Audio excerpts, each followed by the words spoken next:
Hi everybody, it's Brent with Rock Financial, the channel where I teach you how to rock your finances. So in today's video, I want to show you guys how to set up a zero-based budget. Ideally, this is something you want to set up in Excel. Excel is very fast, there's formulas, it categorizes things for you, and you can kind of set it up how you want it. The sky is the limit how you want to tweak it depending on your knowledge of Excel. I'll show you my way on how I do it. But guys, doing this kind of setup or this kind of budget on paper is very, very slow and cumbersome. So I encourage you, if you don't have Microsoft Excel or if you don't have Excel for your Mac, I encourage you to go ahead and buy it. It's not too much money, and you figure this can be a great investment into your future. This can help you budget, and it can be a great tool. And if you don't use it for budgeting, you can use it for a lot of other things too. But I encourage you to use it for budgeting. So guys, with that said, I'll get right on with the video, and here we go. Okay, let's get started. We're gonna go ahead and start out with the, usually people get paid bi-weekly, so we'll start out with a bi-weekly check. This would be the net check. Okay, we wanna get this into a monthly net check amount. Let's say this person on his face of his check every 2 weeks gets $1,800, and we want to get this into a monthly amount, so we have to take this times 26 divided by 12, 52 weeks in a year to come up with $3,900. All right guys, so this is where we're going to start with just like the things that we know for sure, right? We know for sure what our rent or our mortgage is. We know typically what our food might be, our gas, our utilities. Utilities, I include everything with electric, gas, and what am I thinking of? Trash. See, after utilities, probably have something like maybe some student loans. Everybody has insurance. I like to tie in registration as well. Let's see here. What else can we do? We'll have a car, and for the car, it's for like basic things like car washes, air fresheners, you know, whatever, maybe small parts. If you know you're going to have a major repair, obviously you can budget more for it. People have household items. These things are like cleaners, knickknacks. You know, you're going to buy something like some drawers or something or whatever. This just typically for the house. I also tie in my home security system into my household.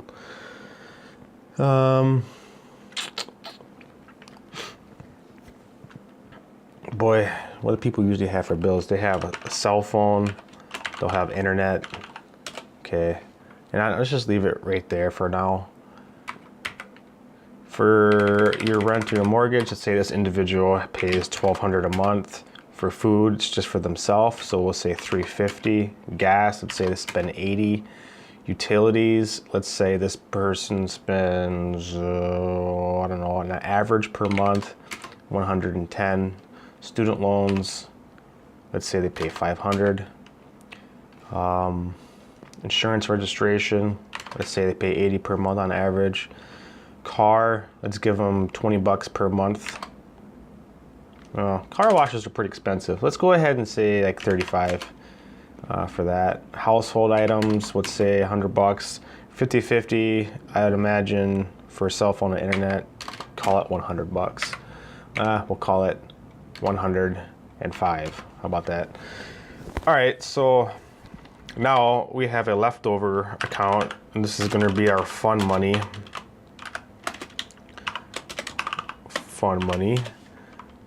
So what I do is I take the sum of everything that's right here, and then I subtract out what is left over. I'm going to add some brackets so I can multiply this by -1 so I can keep it positive.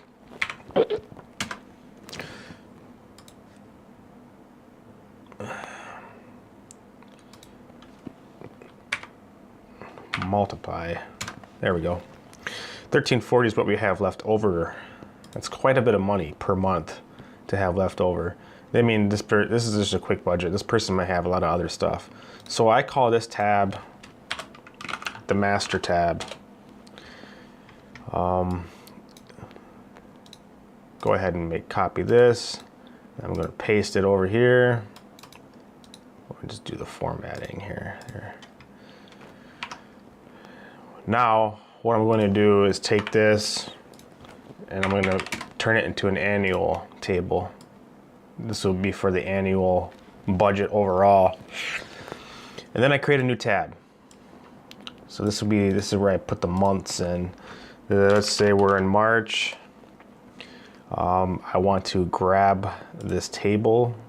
This is a monthly one, so I'll grab the monthly. If I was doing the yearly, I'll grab the yearly. Go ahead and paste. Go ahead and paste. And we'll clear this one out right here. Okay, so guys, here is where we'll start kind of organizing our data. I like to do by date, and then I'll do it by category, and then I'll do it by amount.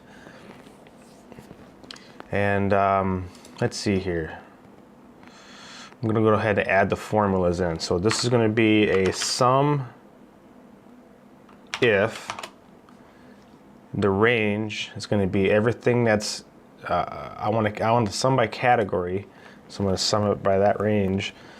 And the criteria is what's information that's filled in right here on your budget. So I'll select that. And your summing range is what you want them to add. So it's that column. Close bracket, enter. And you can go ahead and double click this formula down. I'm just gonna get everything into accounting format. I don't like showing zeros. All right, go back over here and put this in the date format. All right, so we don't have a drop down. Technically, to get this criteria to fill in properly right here, you have to have the exact typed information. So what I like to do over here is do a drop down box. So I'll select everything right here with the exclusion of this first cell. I'll just grab down so many transactions, I guess. I'll come down to right here. Okay. I like to go to data, do the data validation. I want it to be a drop-down list. I don't want it to ignore blanks. I want it to alert me. And the source information is right here. Hit enter. I don't like it when it tells me to stop. I want it to just give me a warning. This is if I input something that's not in this drop-down, which is hard to do if you have a drop-down, but if I was to go like this and type in food and I misspelt it, it's gonna give me that warning. So that's the point of the warning I just did. But that's why I did a drop-down. You just select it, boom, it's right there. So let's say we had, actually nobody ever has food on the first of the month, do they? I think it's like a mortgage, isn't it? Or rent. So we'll just say that. Let's say this person spent, it wasn't quite $1,290 or $1,200. Let's say I rounded up, but this person spent like $1,293. Okay, and it's good to round up on your budget, guys, right here, so that you know, you're a little conservative with your budget. To be a little conservative is better. Now this information right here is not quite correct because I am referencing something, and it didn't do it. So I can just probably come here and copy, and do a formula paste. Nope, doesn't work. Oh, that's why. That is why. Let's see, how can we fix this? I can change this one right here, pull it from where it was originally. There we go, 1340 left over. Okay, So you see how this information filled in when I did this first one. So let's say we also bought some food. If I can type, you can type it into, as long as you spell it correctly. I believe it should work. Let's say we spent 10 bucks on food this day. Yep, there it goes. So capital letters does not quite matter. It's just the correct spelling and spaces. So I'm just going to kind of fill in real quick these categories. Let's say I got some gas, I had my utility bill, I paid my student loans, I got my car, I did like a car wash or something. Let's say I bought some household items, my cell phone and internet bill came across. Let's say I had some fun time. Let's say I had some more fun time. Let's say I had some more fun time. All right, did I miss anything? Gas, utilities, student loans, insurance, registration. Let's say we did have a registration payment for like a motorcycle, and it was like a small amount. Now just a note about the insurance registration, obviously this is over an average, and so is utilities. So there will be higher months than usual. So you might go over your budget on certain months, but then the lower months when you're not paying your insurance or when your utility bills aren't as high, let's say in the winter time, like your electricity bill is not as high because you're not running AC, you're gonna have a lower payment, so you'll be under your budget. But overall, once you do the yearly, when you do the yearly table and you do a year tab, everything should be close to what your annual amount is. If that makes any sense. Okay. Let's say this is on 3/2. The date doesn't really matter. It's kind of just for your reference. It's to help you keep track. Let's say you have to go to your bank account. Now, what's nice about doing it this way is that you can use your debit card from your banking account. You can use your multiple credit cards. Like, say you have Amazon or Best Buy. I mean, because what you're doing is you're putting in your raw transactions. So people that just balance one account, it's hard for them to budget because they have multiple different accounts to manage. They have their checking account, they have their credit card accounts.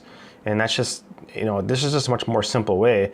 When you make payments, that's not a part of your budget. Don't worry about it because you're recording your transactions right here and it's pulling all the information and you'll know if you're over or under on your budget. You don't need to do income stuff. This is just all purely expense. Okay. So I'd say gas was like $35, utilities, 80 bucks. Student loans, let's say it wasn't quite 500, it was 483. Car wash was $10. Let's see, household items, let's say I spent about $35 on some households. Let's say it wasn't quite 100 for cell and internet, but it was 98. Leftover funds, I went golfing, it was $35. I went bowling, it was $12. And I bought another set of clubs for golf because I'm a golf freak, and it was 800 bucks. Okay. Insurance registration, let's say the registration for a motorcycle was only about 50 bucks. Actually, that's pretty high, but get me a sip of coffee. Okay, so everything pulled in automatically, which is super neat. Super neat. What I want to do now is create a graph. I think visual aids are very, very beneficial. They help break up looking at just raw numbers and words and squiggly lines. So anytime you can create more visual stimulation with anything you do, especially if something like a budget, it makes it more bearable. Okay, so we need to go to the Insert tab over here and go ahead and select a chart. I like to do pie charts and I like to make it 3D because 3D is cool. Now we want to select our data. So I go right click on the chart, select data. My data is going to be the information that pulls in right here. And I'm going to hit enter. And it automatically does everything for you. Look at that. Now, there is a way to get these legends into this, which I like better. I also like to change it up a little bit. Oh, Look at that. You can select pre-formatted ones. That just makes it easy. Just do that. Select a pre-formatted one. There you go. And then if you guys want to get more fancy with it, you can right click on this and you can change this all you want. These settings get a little complex, so I mean the sky is the limit. I can also go back here, and if I don't like these grid lines everywhere, you know, you just play around with it, guys. Where are these grid lines? Page layout. Let's say I want to get rid of the grid lines. Boom, take them out. So it looks a little more clean. You can change the color of the background on this. You know, just play with it. You know, it's fun. All right, just real quick, let's go ahead and I like to add this in so I can see where I am over and under on my budget. You just subtract it out, copy it down. I don't know why that didn't go all the way. There we go. And then I'll do another sum box. Obviously, if it's positive, let's see, our